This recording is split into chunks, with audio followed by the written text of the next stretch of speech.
Hi, thanks for joining me. So today I want to do a vlog and just talk about something that I've been thinking about a little bit recently. I was introduced to the idea of Sturgeon's law. I don't know if you've heard of this before, but just in simple terms, it's that 90% of anything is crap. Now, this is an interesting concept, and in some ways, it's probably true, kind of like Murphy's Law. But I think that when it comes to media in particular, and when it comes to a lot of things that I would consider myself a fan of, I think that it represents kind of a double-edged sword. So, for starters, I guess I want to go back and talk about when I was younger. I was a young adult. I feel like I was adhering a little bit more to Sturgeon's law in terms of for instance, my view on movies. I was a little bit of a movie snob for a little while. For whatever reason, that was kind of important to me at the time. And I think it mostly had to do with finding, interesting, good, out-of-the-way things. But in addition to that, I think it also kind of has to do with separating what you consider the good from the bad, and essentially being a critic. I think if you're critical of something, you're holding things to a higher standard, and there's good things to be said about that. I mean, I think by having high standards and holding things to high standards, you're enriching yourself, I think, with objectively better things. And I think you're also in some ways promoting the betterment of whatever it is that you're enjoying.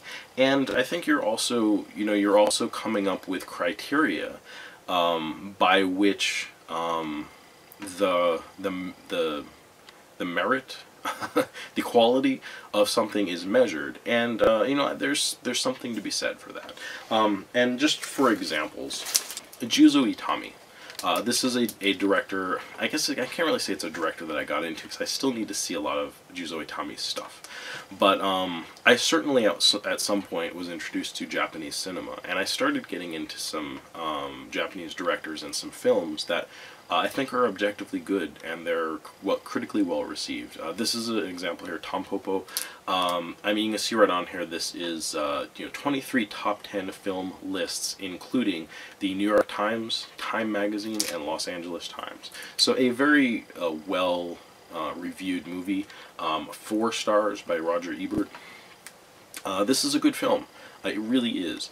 And like I said, I think there's something to be said for finding these things and celebrating them. Celebrating stuff that's really, really good, like quality good. But I guess the counterpoint that I want to provide is I feel like I don't adhere to Sturgeon's law in terms of things that I like, specifically anime, and to a certain extent movies and games also.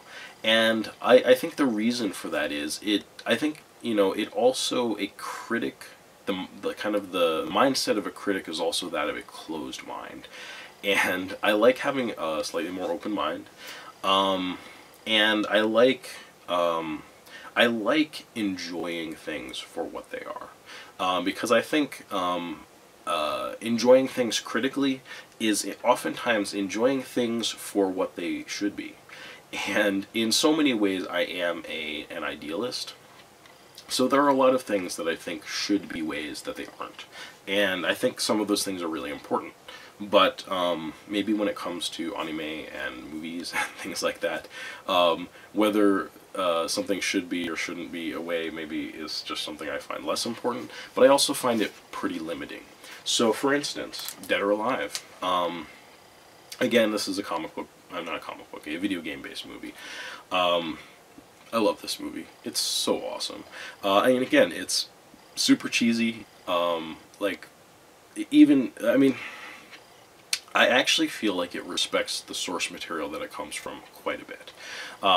Dead or Alive is goofy and cheesy and stupid anyway, and this revels in the goofy, cheesy stupidness of Dead or Alive perfectly. I feel like it's perfect. It's so great. I love the characters in this. I love the campy story. I love the fact that it has...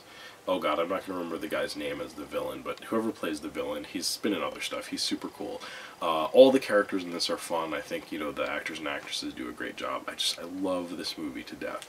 And I feel like I couldn't love that movie to death if, I don't know, like, I were just focusing on the 10% of things that are good and not the 90% of things that are crap.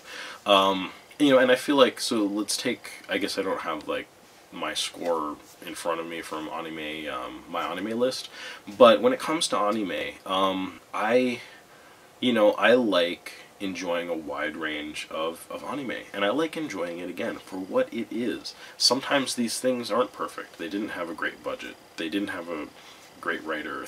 You know, something was off about them. Something was wrong. Something wasn't everything that it could be. But even so, sometimes there are things that are really enjoyable, or that can really be appreciated about this stuff. My average score for all of the stuff that I've reviewed on my anime list, I think, is somewhere around a 7. And if you're being fairly objective, you would figure that would be closer to a 5, you know? You're going to give some things good scores like 8s, 9s, and 10s, and you're going to give some things bad scores like, you know, 1s, 2s, and 3s. But I don't really do that with anime, and that's because, one, probably because if I don't like something, I usually stop watching it, and I may or may not review it on my anime list, but, you know, I do have plenty of those things where I'm like, yeah, I watched 3 episodes or 6 episodes of this, and, you know, I give it like a 4 or 5 or 6 or something, because it's not all that good.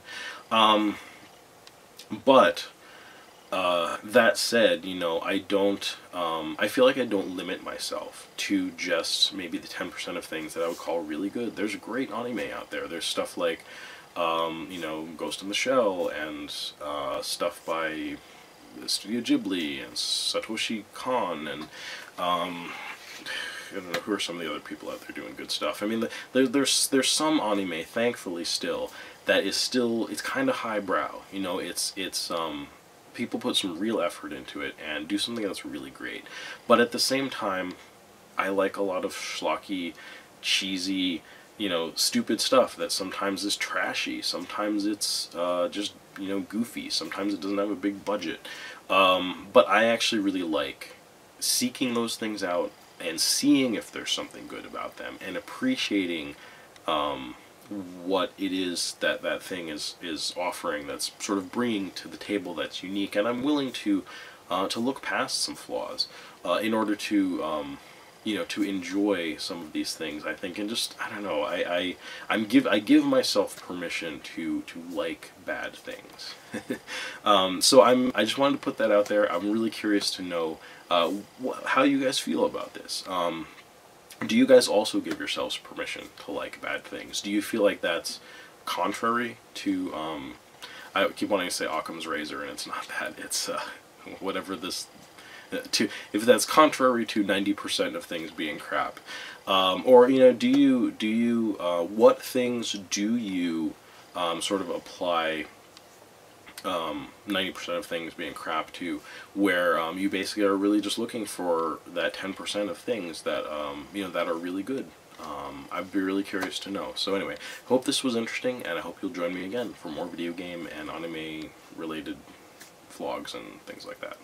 Thanks for watching.